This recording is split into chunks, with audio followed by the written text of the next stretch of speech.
Jay Rosen is on holiday assignment this week, so I'm joined by Mike Volkov to take a look at some of the following stories.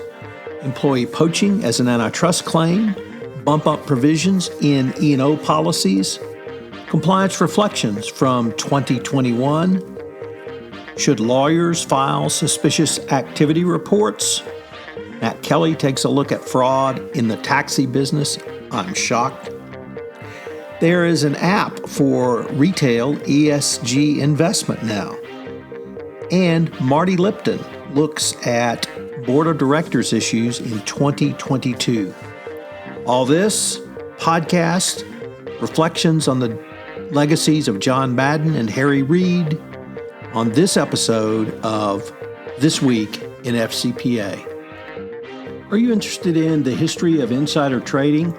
If you are, take a listen to one of the latest additions to the Compliance Podcast Network, Classroom Insider, where Professor Karen Woody interviews students in her insider trading class. It's a fascinating way to learn about this interesting topic. Hello, everyone. This is Tom Fox, and I wanted to welcome you to This Week in FCPA, episode 283 for the week ending December 31, 2021, the Tribute to Madden and Harry edition. With Jay on holiday assignment, we may or may not have been joined by Mike Volkov. It's still unclear at this point to look at some of the week's top compliance ethics stories in this Tribute edition. So if you're not Mike Volkov, how should I address you? Well, I'm wearing my Dodgers hat in honor of my great team, but also given Jay's long loyalty to the Dodgers, I thought I could get as close as I could to Jay in this moment. So, but welcome everybody. Tom, thank you very much for the opportunity to be with you. It's always a pleasure, and I really enjoy an opportunity to discuss these kinds of issues with you. So thanks.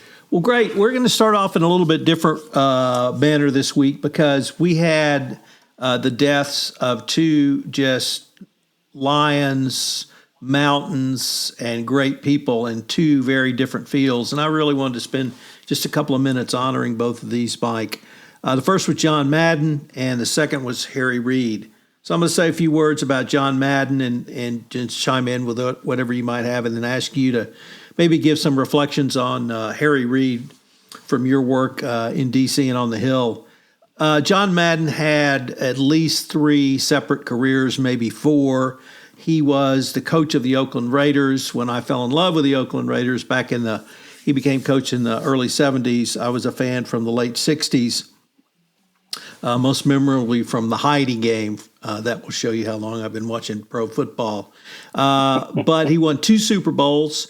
He then retired because of health issues, and he resisted the Clarion's call to return to coaching in the NFL, and he went to the broadcast booth. And originally, I was surprised and to be reminded he was paired with Vin Scully, Mike. But I didn't know that. Yeah, for whatever reason, that didn't work, and he ended up with Pat Summerall, who is my favorite play-by-play guy from CBS. And that's where the magic happened, because Summerall was a straight-up play-by-play, tell it like it is between the lines, and it allowed Madden to just do the Madden thing, which was explain pro football from a fan's perspective, but with the knowledge of a Super Bowl winning coach.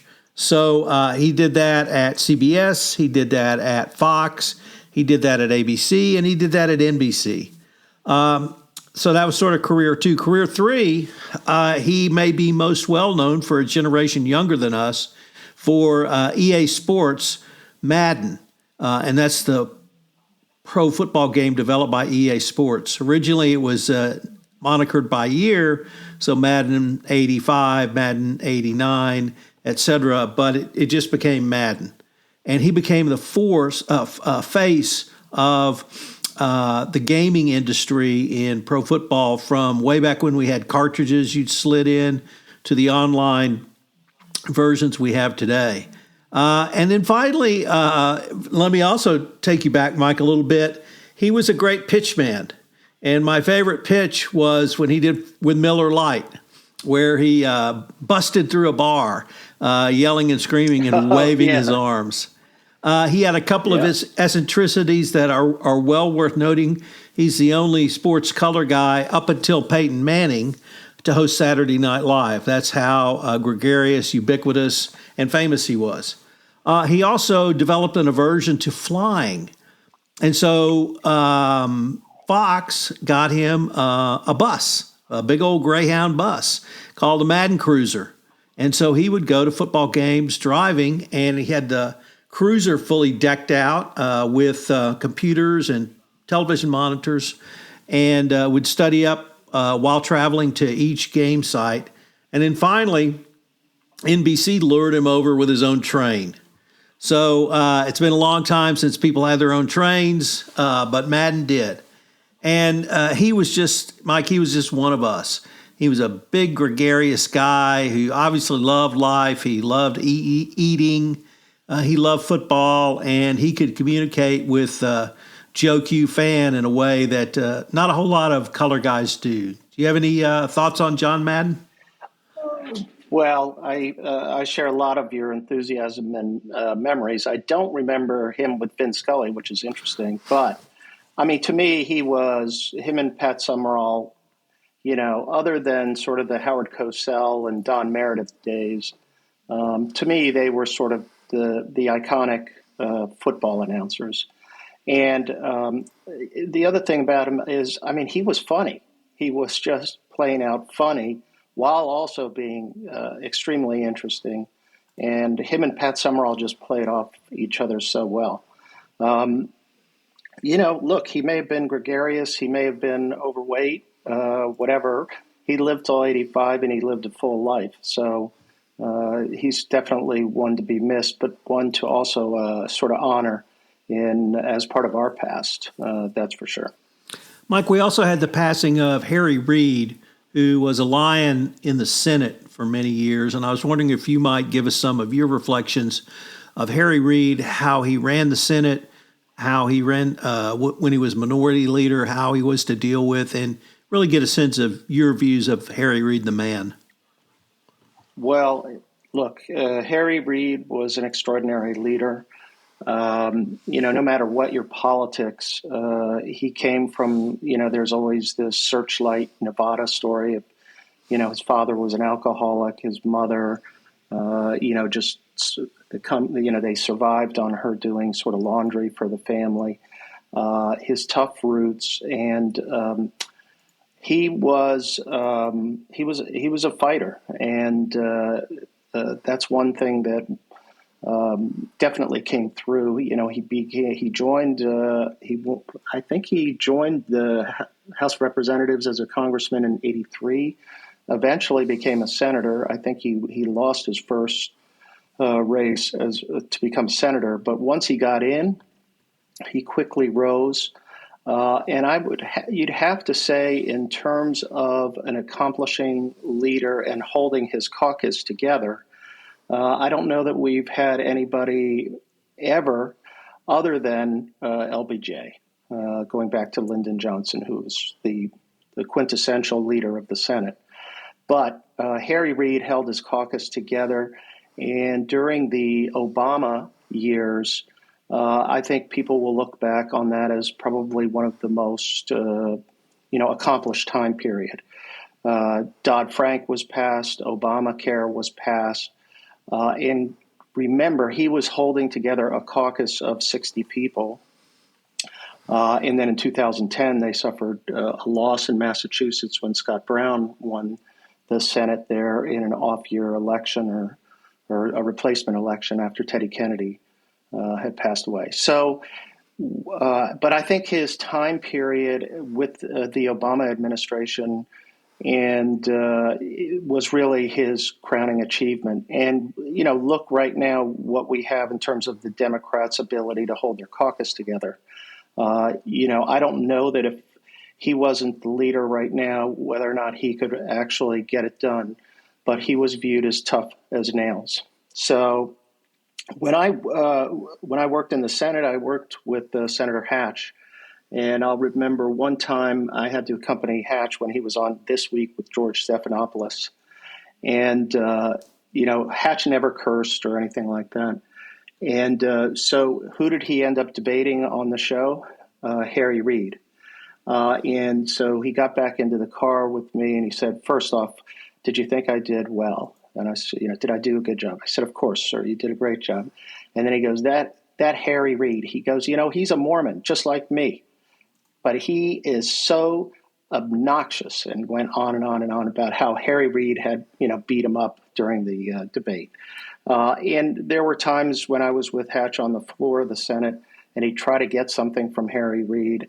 And Harry Reid was tough as nails. But if he was on your side, you wanted him on your side, because Hatch would ask him for things, and Reid would just say, nah, sorry, can't do that.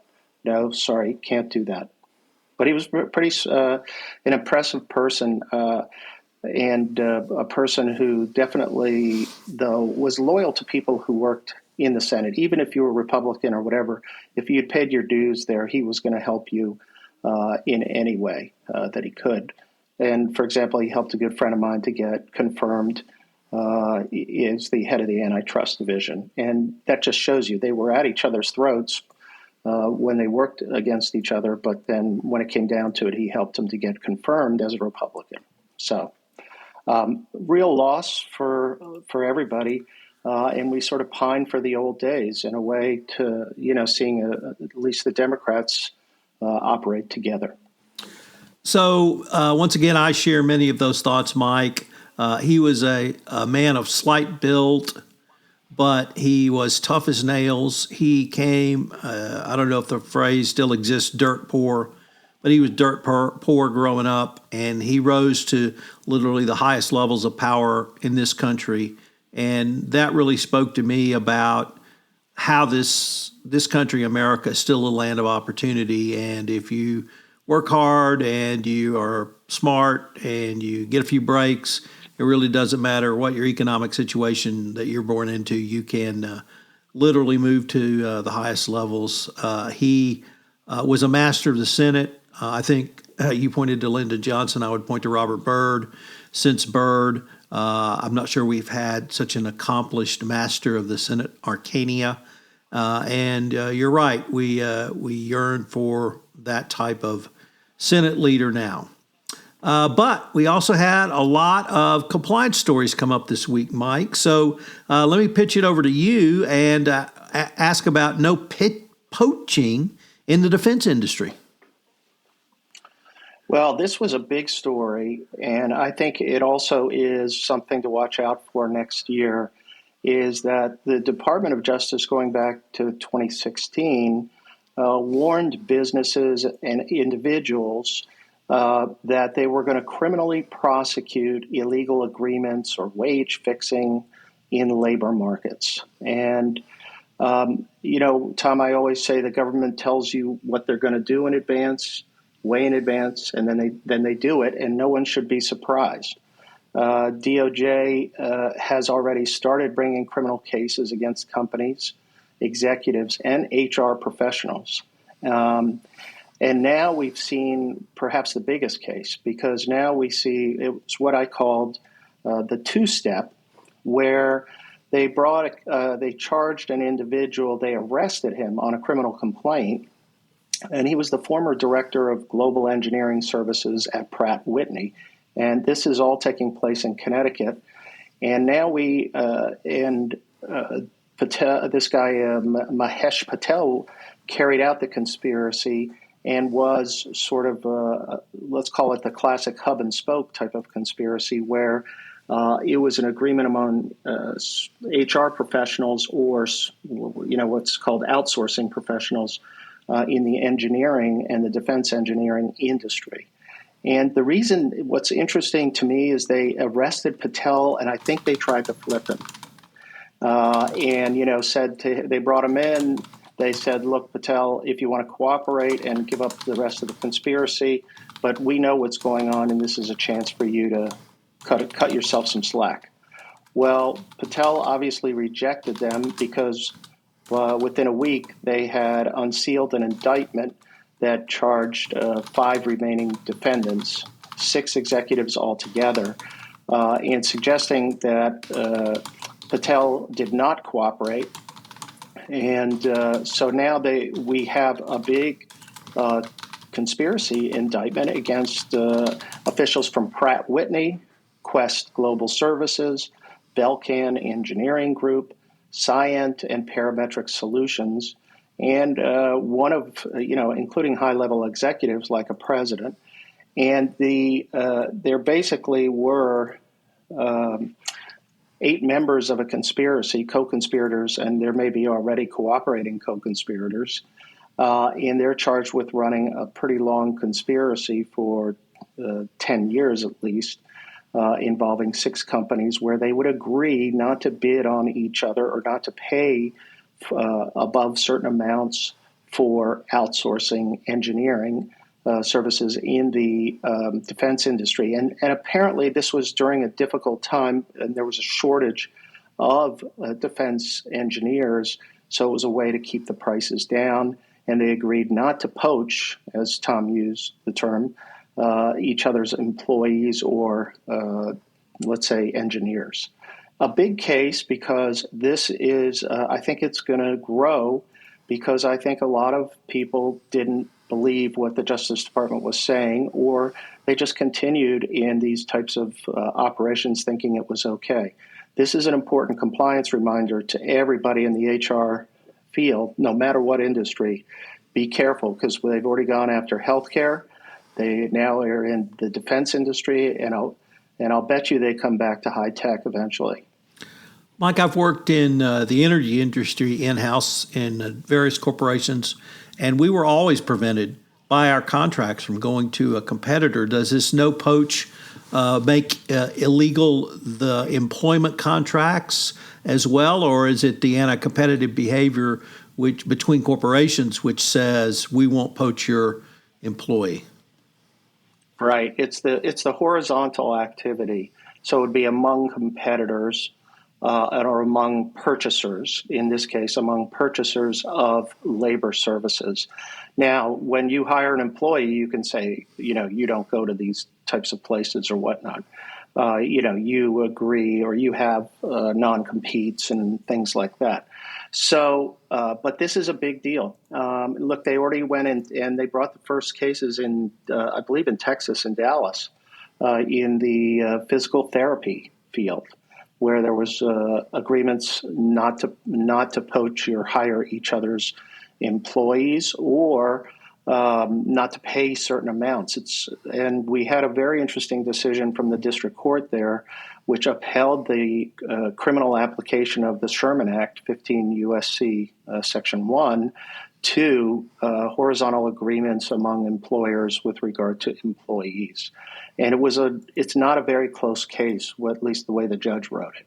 So this is a big warning for everybody. And frankly, I think, as we see the antitrust division ramp up under the Biden administration, we're going to see more and more cases like this. But let me just mention that there was a great article written about this by Jay DeVecchio and Lisa Phelan in a MoFo Client Alert on this topic, and I would recommend that people, catch up with it there.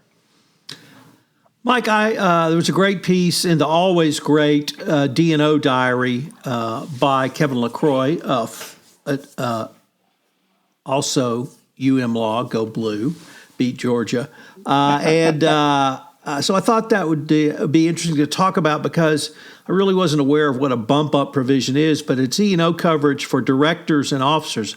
And I know you and I have both thought, talked, written, and podcasted about directors, boards of directors and their obligations under Caremark and how that's expanded over the past 18 months or so. So I'm always interested in what D&O coverage for directors issues there are. And bump-up coverage is where it's a type of lawsuit where the alleged acquisition price is too low and shareholders sue and the price gets bumped up.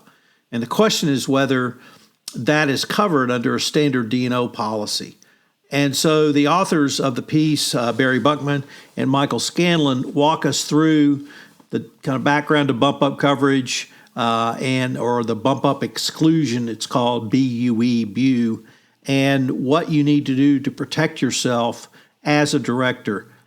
Mike, this is one other area which just puts so much pressure on directors now. You and I tend to look at it from the Caremark and compliance perspective, but boards of directors now, I think, are under really increasing pressure, and a professionalization of a class of boards of directors and members of boards, I think, is really called for now. The former A-list boards consisting of former secretaries of state, four-star generals, business school deans, and other people who are incredibly smart, have been incredibly successful, but are basically useless on the needed oversight a board must now exercise in a variety of areas.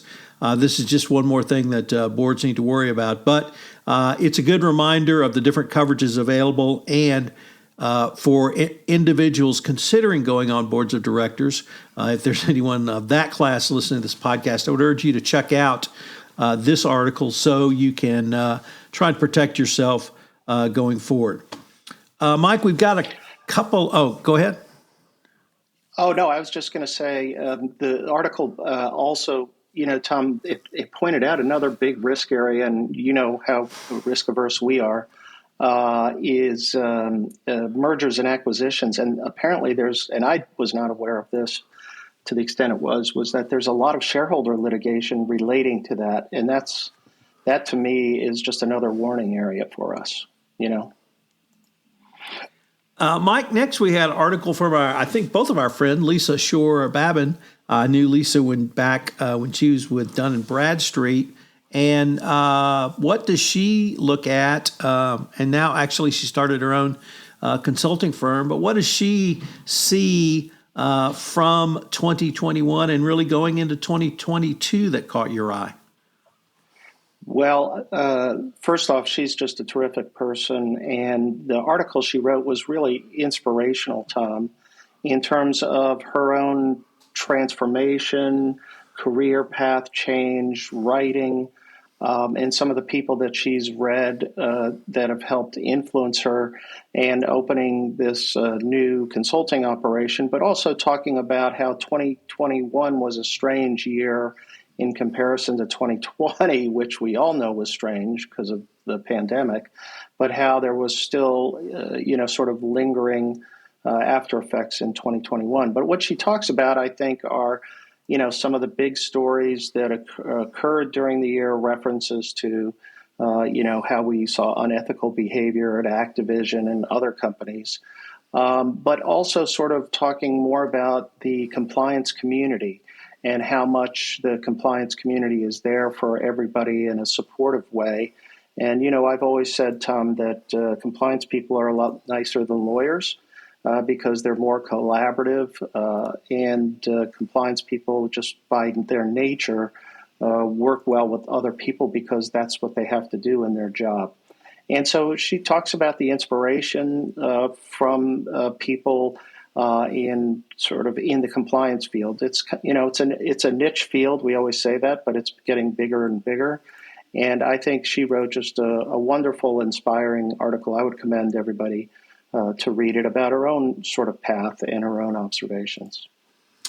So, Mike, next up, I came across a pretty interesting article by Jason Morris in Compliance Week, although Jason is with the International Compliance Association, and he poses the question, should lawyers and accountants be filing more suspicious activity reports? I'm going to leave accountants to the side because neither one of us are an accountant.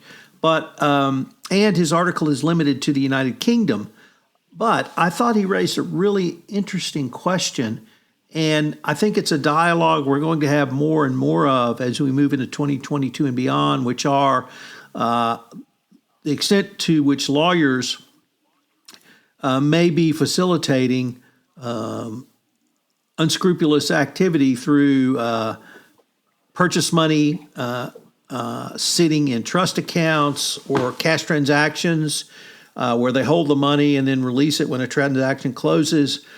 And it's always been sort of a black hole because it's allegedly regulated by state by the bars. But as we move forward from the AML law of 2020 and now into FinCEN and Department of Treasury's respective regulations, I think we're going to see law firms and others who may advise on these issues having a lot more scrutiny, particularly if they are handling funds. And I mentioned lawyers' trust accounts because that's the one I'm most familiar with. That money goes into a trust account either to hold for a client or hold for another reason. It could be monies from a settlement of a claim, a lawsuit, or something else. It could be monies that is being held in escrow to put as a down payment on a piece of art, a piece of furniture, a piece of property. And it could be the full payment, which is released when the contract closes.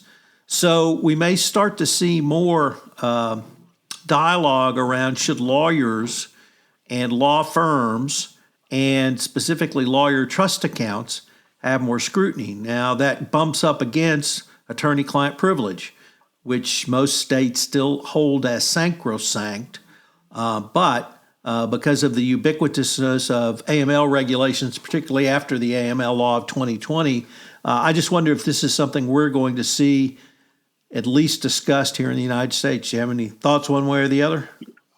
Oh no, definitely. Jason's article is really timely because one of the from the national strategy on countering corruption, you hit the nail right on the head. They're going to be targeting gatekeepers, and this is and lawyers are considered a gatekeeper in a sense.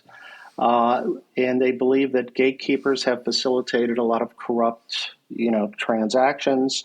And they're going to start to put KYC and due diligence requirements on lawyers and accountants in the transactions that you're talking about, Tom.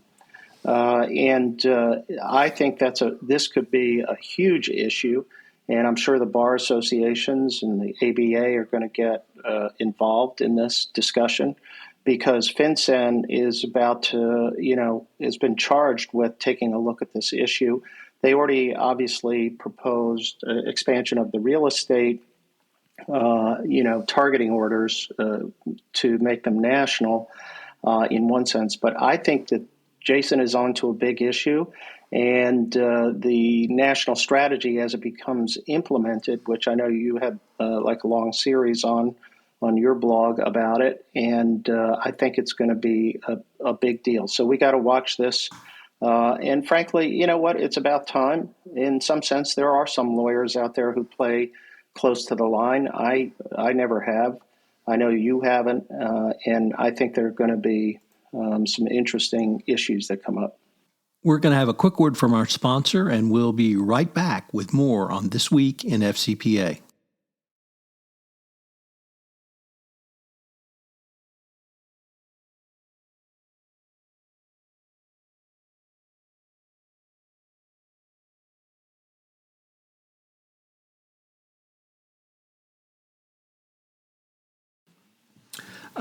Mike, this is my shocked face. I know. Here we go, Tom. Because don't sugarcoat it. Tell us how you really think about this one, Tom. So our good friend Matt Kelly, the coolest guy in compliance, wrote about fraud in the taxi business. Tell me I should or shouldn't be shocked. You should not be shocked. You always have a way of underscoring this point, Tom, because Matt wrote a really interesting article about an SEC case, enforcement action brought against none other than the leader of and the owner of the Medallion taxi, assets. And the medallions in New York, for example, are bought and sold as a commodity because they allow you to operate a taxi. Well, this business was going along fairly well until Uber, Lyft, and all the others hit the New York taxi market or hit the taxi market in general. And then all of a sudden, these valuable assets dropped to a very low level, like even $3 per medallion. So there was fraud in the sense of they were trying to get investors to buy a portion of the company, and there was misrepresentations made as to the value of the assets. Now, just for you geeks out there, you may recall that in the Michael Cohen case, Trump's lawyer before he flipped, they were looking at his fraud and charged with fraud related to his own medallions that he had bought and invested in, and then tried to use for loan valuation purposes. So Matt writes a brilliant article, tongue in cheek, but also underscoring some important principles that, yes, even applies with regard to medallions in the taxi business. Another great article from Matt. So, Mike, I guess what this brought up for me was really thinking about how the taxi business, particularly in New York, was as closed a shop other than the American Bar Association. There right. And they really controlled the taxi market, and medallions were worth literally hundreds of thousands of dollars because you had to have a medallion to have a city licensed taxi cab. Well, first Uber comes along and says, we don't need no stinking medallion. We're Uber. And that really decimated the value. And then in 2020, of course, we had the pandemic and people weren't going anywhere. And in New York, you could literally stand on your balcony and look out and see no one on the road and no one on the street. And so that really further decimated the medallioned cabs. And so this company financed people who wanted to or were able to purchase a medallion because they were a limited number. That's why their value was so high. And so here in 2020, nearly 2022, we have the continued fallout from the development and disruption of Uber.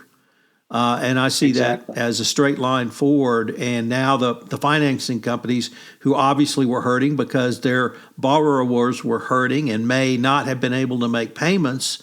One, the values dropped so much, so it was essentially like having a house underwater, but then they couldn't drive because nobody was on the streets for 3, 6, 9 months in New York City. It's changed obviously now and people are back on the streets, but that's a lot to make up. So I was intrigued to really see what I saw as a continued disruption of Uber and a direct impact from the pandemic. Mike, in our next article, it's the first of 2 articles from the Harvard Law School Forum on Corporate Governance. And for any listeners who do not subscribe to this, you really should, because it has a wide variety of articles on a wide variety of topics. Generally under corporate governance, it can be board of directors. We're going to talk about one of those later. This article is about ESG asset allocation. And I thought the first half of the article, before they have a pretty robust formula for allocating ESG assets, but it had a really good series of articles or points about how a compliance practitioner should think about ESG. So the starting point is told from the top. Your investment policy statement is your policies and procedures. Then you begin to manage those. And here, for these authors' purpose, it's your strategic asset allocation. That sounds to me just like assessing your risk and managing these risks. So I would urge every compliance practitioner to read this. I think you and I might disagree a little bit, Mike, on the role of compliance and ESG, but whoever's heading up a corporate ESG program should read this and really understand how to think through your overall ESG program. Yeah, no, we do disagree on that point, about compliance's role, but there's no doubt that, for example, and we'll get to this when we talk later, Tom, but ESG is just a powerful force for the year. It is probably the number one story in my view. So this is a good, timely, article. And I just want to second you on. I follow the Harvard Law School Forum on Corporate Governance, and they have terrific work and terrific contributors there. So what's up with the ESG app? Well, the ESG app, I looked at it's on Lawrence Heim on Practical ESG. Take a look at this. It's really interesting. It gives you a way to crowdsource voting shares in public companies and sort of leverage the power of your shares into a larger block a brilliant idea that Lawrence talks about in his posting in Practical ESG, because it allows you to, number one, try to get more ESG type issues on the, let's say, annual stockholder meeting agenda. It also allows you, and the SEC is opening up, they're in the process of opening up proxy regulation to allow for more issues to come up. And so this is it's an app that you can put on your phone called Iconic, and basically you can dedicate and crowdsource your shares with other people of like-minded political views in terms of ESG. Really interesting crowdsourcing in yet another forum, Tom, and we remember when we were younger when crowdsourcing started, but now in the ESG context is really fascinating. So take a look at this article. It's a good one. Lawrence Heim, Heim, in Practical ESG. And then I have to intro Mr. Iconic corporate board lawyer Marty Lipton. Wrote an article, Tom, that you were sort of fascinated by. I think it's an annual thing that he does, the Harvard Law School Forum, again, on corporate governance. So, Mike, I came across Marty Lipton in 1985 when he testified at the Pennzoil Texaco trial. He was the deal lawyer for Texaco on that deal. So that's a long time, and he has been literally at the top of the M&A profession from that day, long before that day, but from at least 85 till today. And he is well respected. Wachtell Lipton, when you have your name on a wall in New York City, in my mind, that's a pretty big deal. But so when Marty... Wait, Tom, my name is on walls, but I can't tell you which graffiti walls they are in New York City. Well, those are interior walls that are perhaps visited from time to time when you need to relieve yourself, as opposed to on the outside of a building. Yeah. So we'll leave that one aside. But he really gives a couple of things that I thought were important to talk about, once again, from the compliance perspective, although he's talking about boards of directors. And he really echoed a theme I tried to articulate a little bit earlier, Mike, which is how difficult the roles of boards have become. And he pointed to the Exxon board losing 3 seats that Exxon had nominated for and lost to a company, and that this is really part of the new paradigm that he's seeing as a part of representing boards. And he goes on to explain that boards of directors now have to include value creation, obviously, as a part of their role. But he emphasizes it's in a complex ecosystem of stakeholders. And this is certainly something you and I talked about when the Business Roundtable released their statement on the purpose of corporation. But what I got from Marty's article was you have to look at employees, you have to look at customers, you have to look at suppliers, you have to look at communities, you have to look at even more broadly, society and the environment at large. And if I could tie this back to the kind of commentary you and I have engaged in around boards of directors and the Caremark decision, that boards have to take a much more active role. This does not mean they're managing, but they have to engage in meaningful oversight. And the last big Caremark case, of course, was Boeing, where the court criticized Boeing for accepting information from senior management and not questioning it. And that seemed to me to be extraordinarily close to the business judgment rule, meaning if a board chose to, okay, management says it, we trust management, that's going to be good enough for now. Well, the Delaware court said, no, that's no longer good enough. And so I really took away from Marty's article the complexity of the roles of boards, but they have to engage in not oversight, but active oversight. And I know you've talked about this quite a bit, but it's going to become only more complex going forward. Well, look, Marty is a leader, and he's a conservative practitioner in this field, and so when he's making comments like this, Tom, this is a big deal because in some respects, I feel that board governance and expectations and the stakeholders, particularly shareholders and community groups and whatnot, and society in general, with ESG as at the forefront, are demanding more. And you have stakeholders who are going to demand more, and there's going to be more tension. But I do think that the courts are actually reflecting more of that than I thought they would have. I thought that the courts would have stayed more conservative and sort of thrown things back into the plaintiff spaces. And I think what we're seeing, though, is that even the courts are influenced here from Delaware. And we've talked at length about this. But I think, we need a professional class of board members. It's just not going to be the boards that sit there, board members who have retired after years and years of service in the business economy. They're going to have to be compliance professionals. You're going to have other types of professionals who bring an acumen other than just knowing finance and business. That used to be the qualifications. I think that's changing.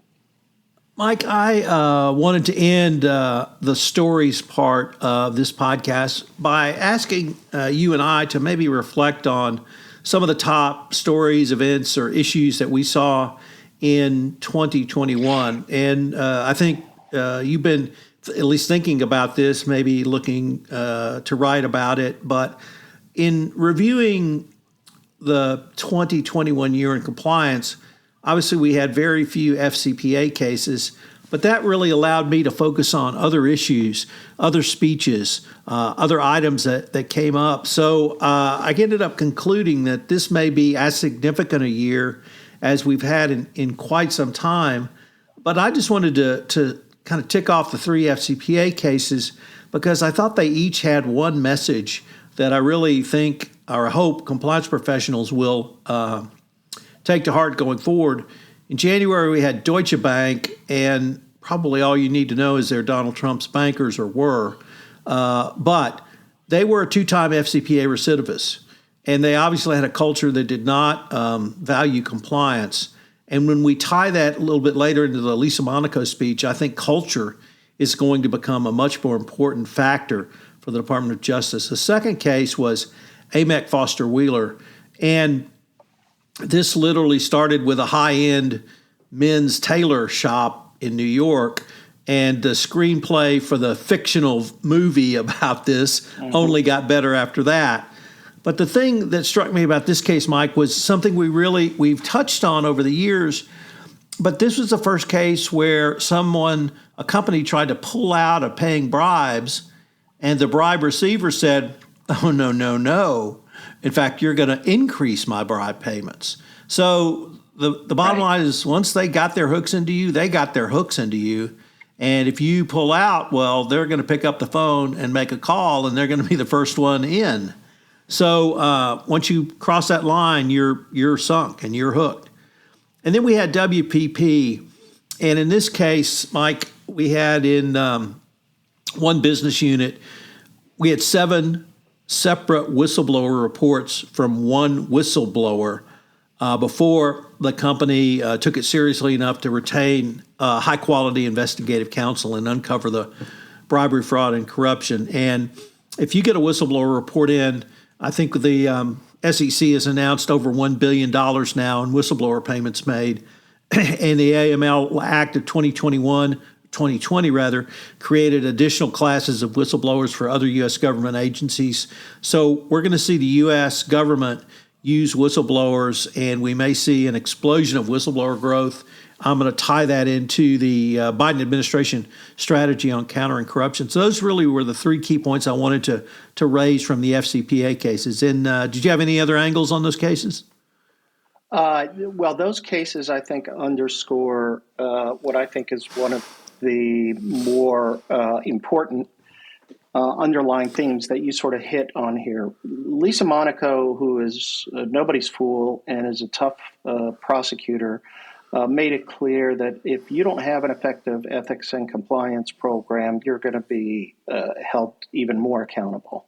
And that the expectation is that you do have that. So I thought in this whole avenue that she talked about, to me, underscored an issue which I think the cases all point to, which is you better have an independent CCO and compliance operation backed by internal controls that require their approval or sign off on various actions and the ability to go to the board directly, obviously.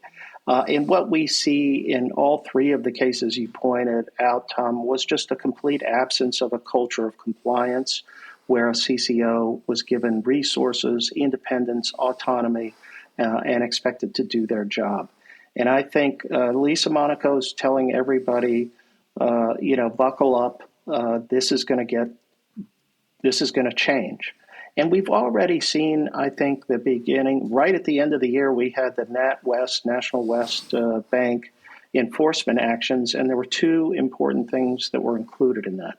One was they appointed a compliance monitor, an independent compliance monitor, the first one in a few years, and totally justified. NatWest is actually the old Royal Bank of Scotland, and you can't change your name and change your spots and change your compliance history.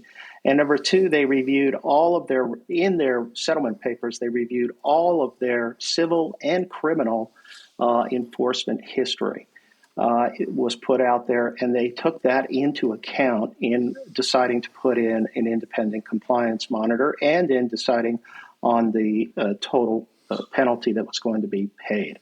So that to me was important. I think the Justice Department has gotten tired of seeing situations where people needed to respond to red flags or somebody tried to raise a red flag, and that compliance doesn't have the authority that they should have to respond, retain the right people to do an investigation, and let the chips fall where they may.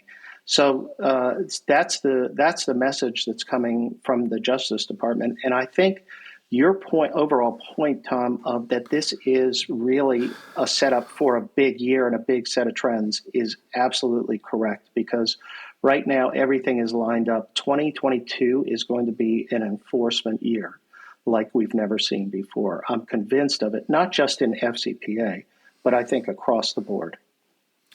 So that brings us to the Lisa Monaco speech.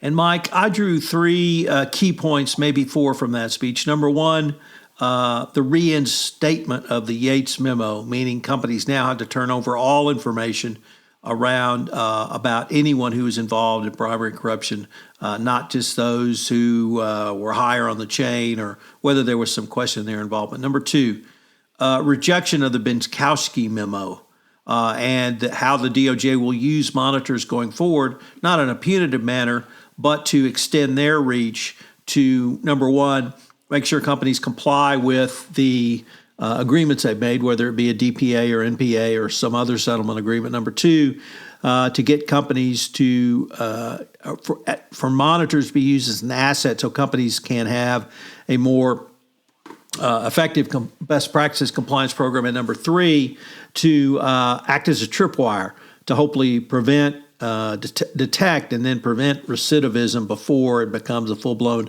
second FCPA violation. But there's a couple of other parts. She wrapped this around corporate culture.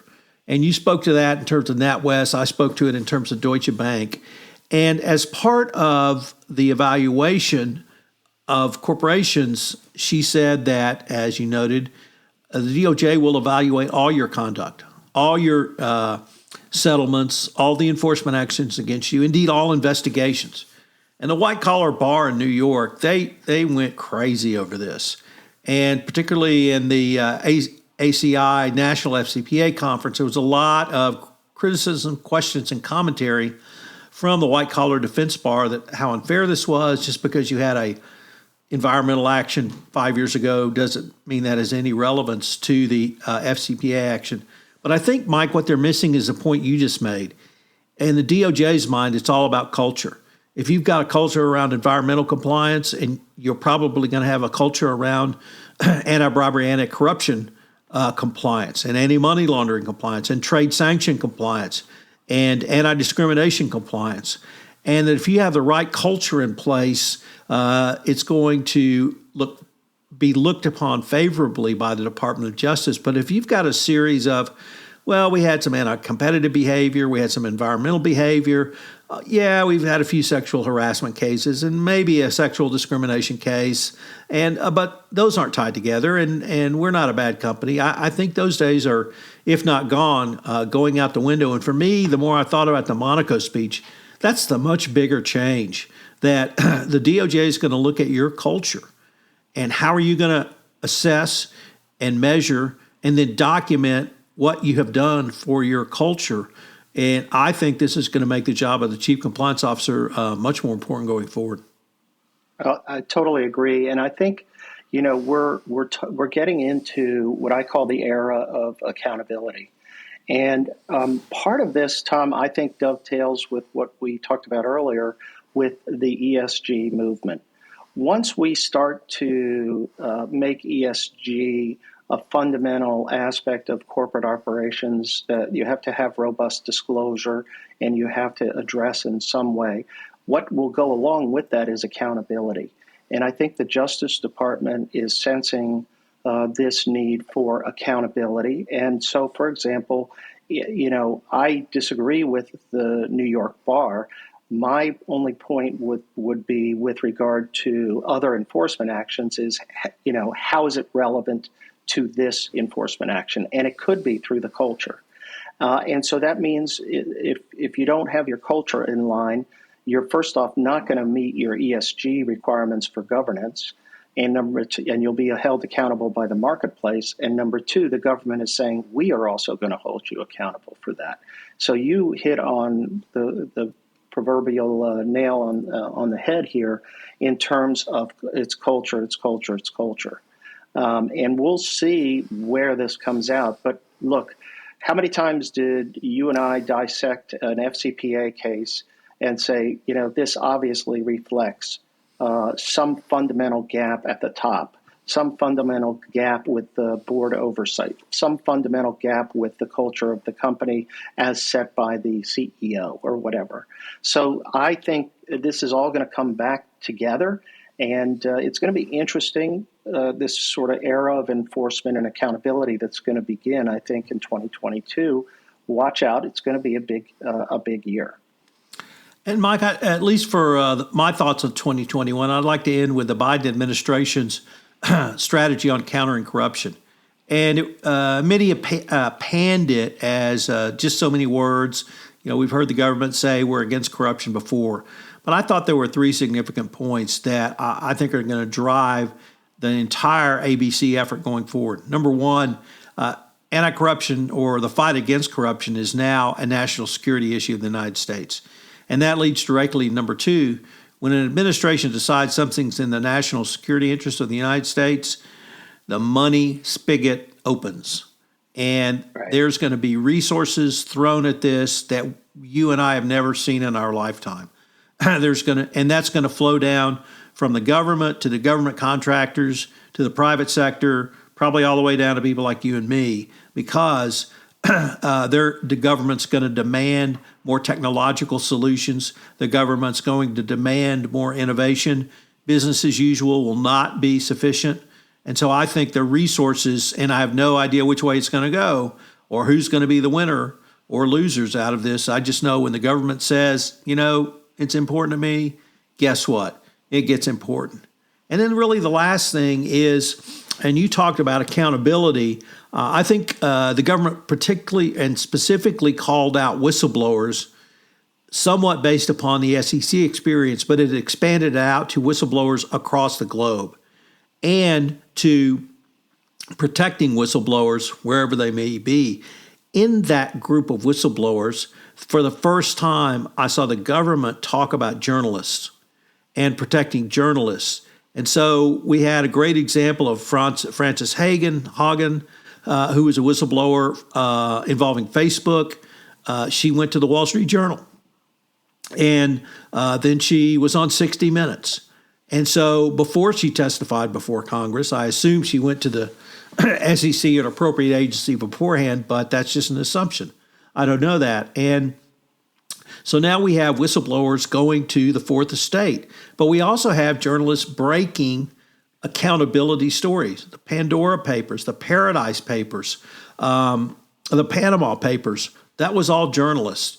And I think we're going to see the government use information developed by journalists in a new and different way. And in your part of the world, I'm listening to the Fat Leonard podcast. And the guy who's doing the podcast is one of the two Wall Street Journal reporters who broke the 1MDB scandal. So this guy's well versed in bribery and corruption, and he's doing the scandal involving Fat Leonard, who is involved in bribery and corruption with the U.S. Navy. Multiple U.S. Navy officers have pled guilty. There's a group of 6 who have resisted pleading guilty and are going to trial in 2022 in San Diego. So, and this is the first time I've really seen a podcast break this type of story, because Fat Leonard has never told his story publicly. He's told it to prosecutors, but not publicly. So I think we're going to see more stories like this, of Frances Haugen testimony and taking documents to the Wall Street Journal. And you have to say, whatever you think of the Journal politically, which is that they are very conservative, they are incredibly robust when it comes to business reporting, and one of the world's leaders in that area. So when someone like the Wall Street Journal publishes whistleblower allegations with documentary evidence, that gets noticed. And so I think we're going to see a lot more accountability from different sources, a lot of resources thrown at the problem of the international scourge of bribery and corruption. And the more I think about the Biden administration statement on countering corruption, the more I think it's going to be a game changer in ways, frankly, we can't see right now, Mike.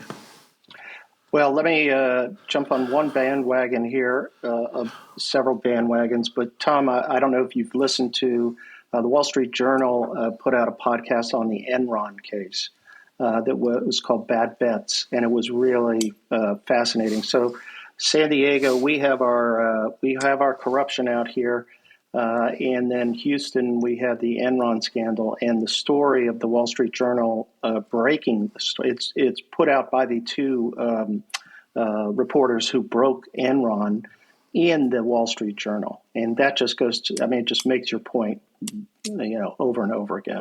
Interesting. It's a great podcast series to listen to. It's sort of, and I'm surprised it hasn't become a movie yet, but it probably will be. Well, let me just give you a little teaser then, Mike. I am coming out in January with a podcast series on the Enron trial. Wow. Where my guest is the former Houston Chronicle business columnist who covered the entire trial. So I know a lot of people have focused on 20 years, Sharon Watkins, and sort of everything from that angle, but I wanted to focus on the trial because we're both trial geeks, and it was a great trial, and it kind of put a cap on one of I think the Department of Justice's finest hours with the Enron task force. So I've got that coming out next month, so stay tuned for that. Terrific. That'll be great. So, Mike, we've got some podcasts to talk about. I'm going to start with a fun one. Excuse me, because One Stone Creative co-founder Megan Doherty and I continue to share our love for all things Marvel Cinematic Universe. We are going through the entire MCU oeuvre. We're up to episode 3, and we're doing it in chronological order, not release date. So this one's Iron Man, and it was the first one released. It was huge when it was released, and we had a lot of fun looking at it. So if you love the MCU like Megan and I do, check out our podcast series on popcorn and compliance. What do you got for us, Mike? Trade compliance director to have on the compliance life. And in part 1, Matt details his academic career and early professional life. In part 2, he moves into trade compliance. In part 3, he moves into the director's chair. In episode 4, Matt looks down the road for trade compliance. One note about your Marvel love, Tom, is that it's an absolute follow-on to your Star Trek series. So I can see that you're moving through the sort of science fiction universe in one way or another. So glad to see you're in the Marvel universe. So, Mike, our next podcast, you and I both have podcasts. We've been podcasting quite a while. They're sometimes us interviewing people, sometimes us pontificating on our own. But I had one join the Compliance Podcast Network that was really unique, and that's Professor Karen Woody with her new podcast, Classroom Insider. And Karen actually interviews students on her insider trading class. She teaches a class at W&L Law School, the history of insider trading. And as part of that class, they had to study up on some area, and then Karen interviews them. And she's up to episode 3, where she looks at narrowing the scope of the disclose or abstain rule. So if you're interested in insider trading at all, it's a fascinating exploration of this issue. And kudos to Karen for coming up with a really unique way. In fact, in a way I've not seen done, where a professor uses their students not to research, but to actually be the guest and be the subject matter expert. So check out Classroom Insider. Karen Woody, it's a great series. Well, Karen's just a top-notch person, Tom, and I know you've spent a lot of time sort of reviewing some issues with her lately. She's just, besides her own compliance podcast, she's just a great person to listen to. We can all listen and learn a lot from her.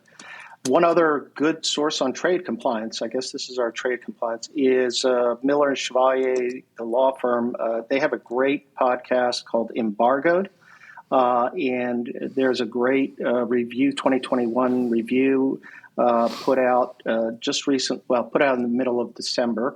I'd commend it to everybody. It's a lightning round sort of discussion of the top sanctions and export control stories, including, the Wowie CFO case, virtual currency and ransomware, and China, all the actions that the U.S. government is taking to impact trade with China. So check it out. Great podcast. So whatever our listeners may think of Mike and I, whatever they may think of Jay and I in terms of two old women nattering, we got nothing on Tim and Brian. They get going, and it's the chemistry is there, the magic's there, and they just feed off each other. You'll learn a lot, and frankly, it's a ton of fun listening to them. And those guys know trade compliance, so check out Embargoed. Mike, it's January, so I am doing my annual 31 Days to a More Effective Compliance program. This comes from my book, The Compliance Handbook, 2nd edition, which I'm updating for a 3rd edition. And so I've rewritten the 31 days. And if you are new to compliance or you're senior in compliance, there's enough in this podcast series for both of you. It will give you the basics of designing, implementing, or enhancing a best practice compliance program. It will be about 8 minutes per day of your time with 1 or 2 key points and then 3 key takeaways of things that you can implement at little or no cost for your compliance program. So check out 31 Days to a More Effective Compliance Program beginning January 1st and running through January 31st. And if you act now, you can also order the Compliance Handbook 2nd edition.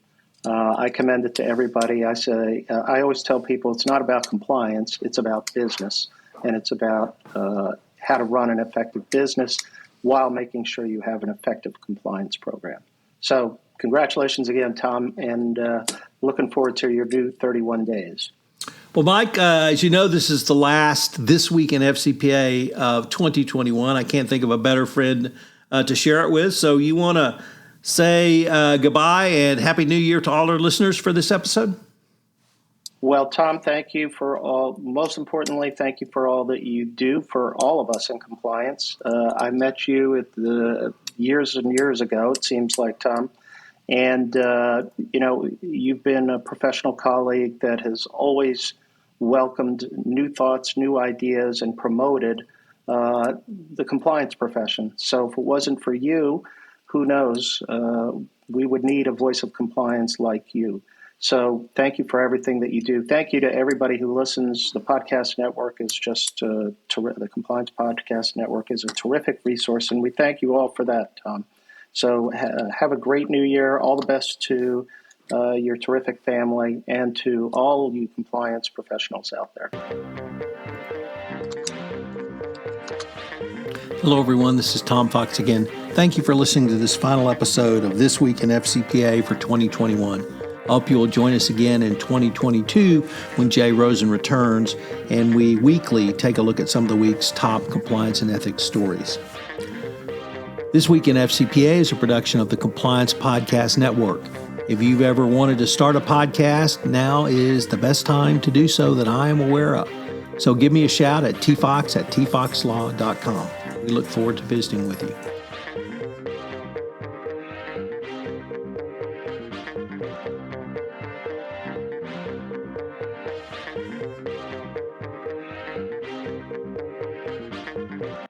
This podcast is a part of the C-Suite Radio Network.